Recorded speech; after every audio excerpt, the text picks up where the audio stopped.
each machine has one PRI card for your digital spans and one analog card for your analog lines.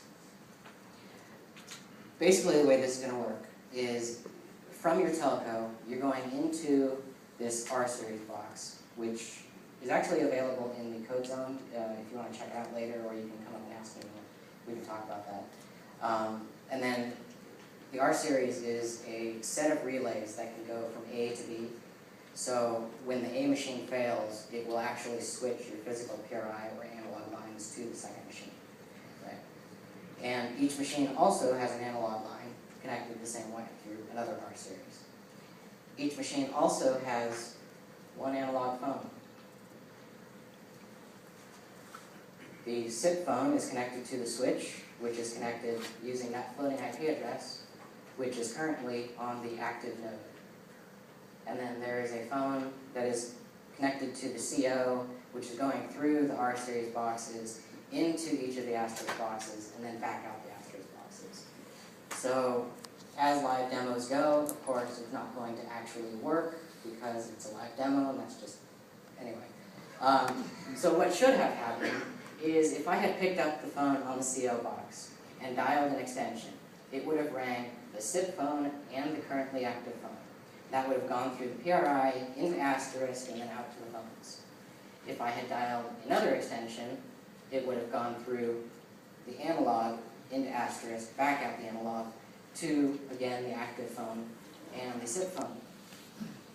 So right now, if I were to call that extension from that phone, this phone would ring. This is currently on the active. The SIP phone would also ring. So what I could have done is I could have literally pulled the power of this machine, and it may actually switch, I don't know, but and about 15 or 20 seconds later, if I had dialed that same extension, people up close may have heard that. If I had dialed that same extension from the same phone, it would have instead come to this other phone, and it also would have gone to the SIP phone. And of course, you could have dialed, any number of ways, and it would have still gone through the system in the same way.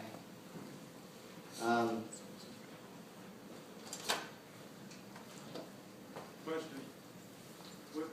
In that scenario, if you just pull the Ethernet cord, would that Yeah. on the same thing? Yeah. The question was, if I had pulled the Ethernet, would the same thing have happened? Yes, but it shouldn't have to. When you're running stuff like this, you really don't want any single point of failure. So you want each machine to have two network cards. And that way, if something as trivial as a network pull happens, it can still talk to the other machine.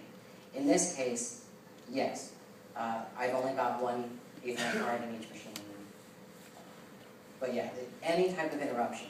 If Asterisk had crashed, if you lost power, and pretty much any of the things on this slide back here, any of these would have caused it to fail, and the other one would have just picked up and would have been happy.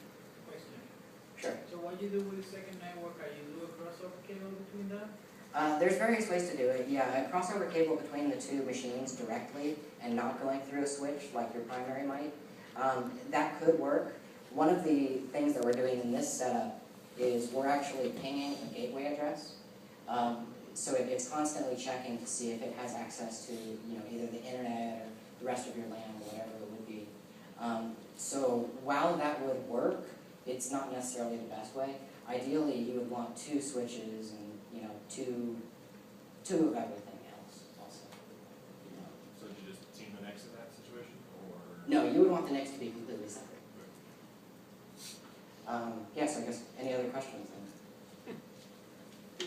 So is that like silicone on the R card actually monitoring all those things? Is that how you do it? No, the R series board box really doesn't have much intelligence on it.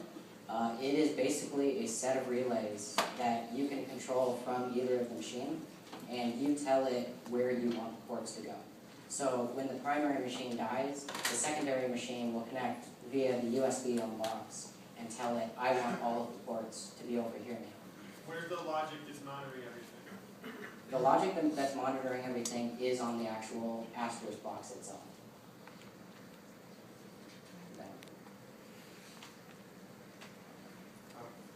if the Asterisk freezes?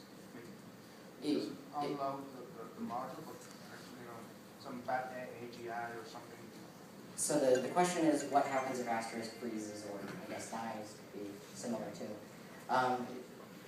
The pacemaker resource is constantly connecting to Asterisk to check the health of it. And in a deadlock situation or a situation like that, and you could expand it more even, so you could run something like SIP-P to send a SIP options message to it and see if you get a response. And if you don't get a response, then that's indicative that it's not healthy and it should switch. Other questions? Sure. When you're locking the appliances, your own hardware running Asterisk distro? Yeah. The question was whether we're locked to any, I guess, Digium specific appliances. No, you could really use any hardware you wanted. We chose these because, we have a bunch of them. I think we actually used Debian for these. It was just a stock, Debian installed with Asterisk and the software that's included with the R series, some of the software we talked about before. Any other questions? Hey, so you have a problem with, if the node goes down, then your calls and pods are interrupted. Is there a way to engineer your system such that Asterisk can be taken out of the RTP map and you set up external gateways so that if your Asterisk box goes away, those calls from the system, say to the gateway or phone to phone, remain up during the turnover? So the question is, I guess, how you would keep it from not dropping calls? Yes. In very limited situations, it might be possible, but Asterisk isn't really designed that way. At some point, you've got to have something handling your call, right? So if you have like a SIP proxy or two SIP proxies in front of these, well, then what happens if the SIP proxy dies? So the same kinds of issues there. Any other questions? Sure. Is the R series device currently available, and do you have any pricing for it? I don't have pricing. The question was whether the R series boxes are available yet. I do not have pricing. They are supposed to be available December 9th, somewhere around that area. Pricing is $9.95 for each analog or the digital version. $9.95 each for the digital or analog version. And those are 8-port. So if you don't have any analog phones, you only have SIP phones, you still need that hardware? No, well, sort of. So the question was, if you don't have any analog phones, would you still need something like the R series? Not necessarily. But if you have PRIs coming in from your telco, then you're going to want something to handle that. But with just a SIP-only scenario, if you've only got VoIP providers, things like that, then no, there's really no reason to have it. Any other questions? Yeah.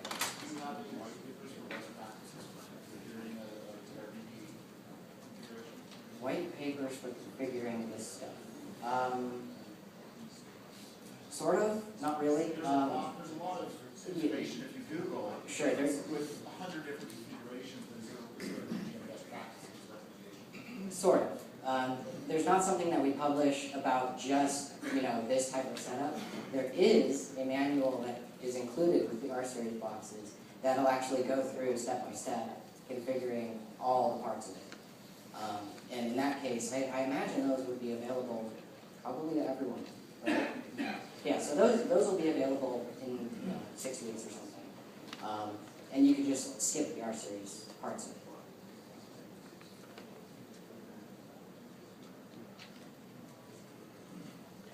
Any other questions? No? Last chance? Okay, well, I'm going to be taking all of this stuff back to the code zone. If you'd like to ask me any questions about any of it, either the software, anything in the presentation, anything about the demo, the hardware, I'd be happy to help answer those questions. Thank you.